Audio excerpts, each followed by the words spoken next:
சமைக்கவே தெரியாதவங்க கூட ஈஸியா செய்யக்கூடிய ரெசிபி இது. இந்த குழம்பு வைக்கிறப்ப கண்டிப்பா சாதம் எக்ஸ்ட்ரா வச்சுக்கோங்க. எப்பயும் சாப்பிட்றத விட கண்டிப்பா ஜாஸ்தி சாப்பிடுவாங்க. இது செய்றது ரொம்ப ரொம்ப ஈஸி. இது செய்றதுக்கு மண் சட்டி எடுத்துருக்குறோம். 3 டேபிள் ஸ்பூன் அளவுக்கு எண்ணெய் சேர்த்துருக்கிறேன். இதுக்கு சின்ன வெங்காயம் சேர்த்தா தான் நல்லாயிருக்கும். பெரிய வெங்காயம் யூஸ் பண்ணாதீங்க. நான் 200 கிராம் அளவுக்கு சின்ன வெங்காயம் நீள வாக்குல கட் பண்ணி சேர்த்துருக்கிறேன். இது கொஞ்சம் கலர் மாறுனதும் நம்மளோட காரத்துக்கு ஏத்த மாரி பச்சை மிளகாய் சேர்க்க போறோம். நான் 12, 13 பச்சை மிளகாய் கீறி சேர்த்துருக்கிறேன்.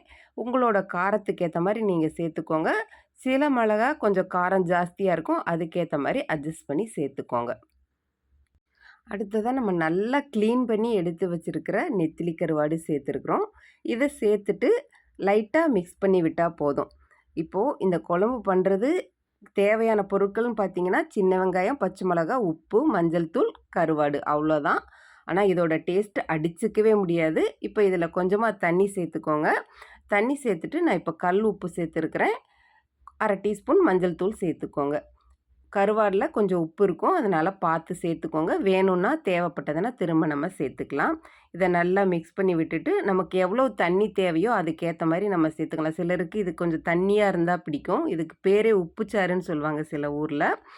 இத மூடி போட்டு ஒரு 5 நிமிஷம் நம்ம கொதிக்க விட்டுறலாம். அவ்வளோதாங்க ரெசிபியே முடிஞ்சு போச்சு.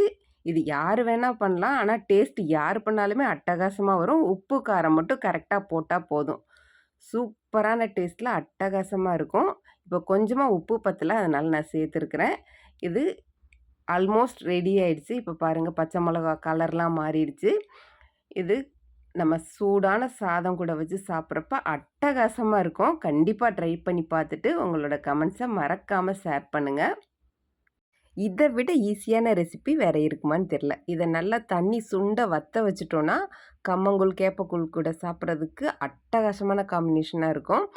இத நம்ம மிளகா பொடி போட்டு, தக்காளி, வெள்ளைப்பூடு எல்லாம் போட்டும் பண்ணலாம். அந்த குழம்பு சூப்பரா இருக்கும். அது நம்ம இன்னொரு ரெசிபில பார்க்கலாம்.